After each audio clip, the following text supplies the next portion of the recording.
Karibu tena kwenye matangazo yetu ya moja kwa moja, na taarifa zilizotufikia hivi punde ni kwamba waziri wa ulinzi wa Marekani Peter Hegseth siku ya leo ameongea na waandishi wa habari huko Washington DC ndani ya Pentagon, ambapo ameweka wazi msimamo mkali ambao unaweza kubadilisha mwelekeo wa hali ya usalama duniani. Waziri wa ulinzi wa Marekani Peter Hegseth ameionya Iran kwamba hatua yoyote ya kuendelea kuweka mabomu ya baharini katika mlango wa Hormuz itachukuliwa kama uvunjaji wa makubaliano ya kusitisha mapigano.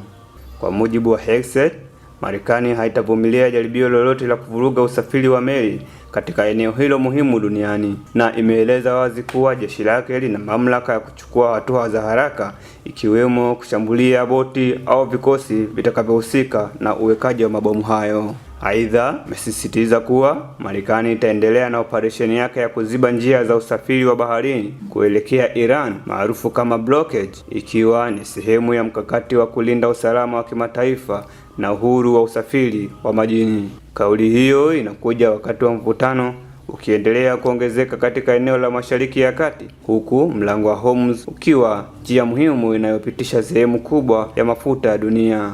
Hali hii imezua wasiwasi mkubwa kimataifa kuhusu athari zake za uchumi na usalama wa nishati.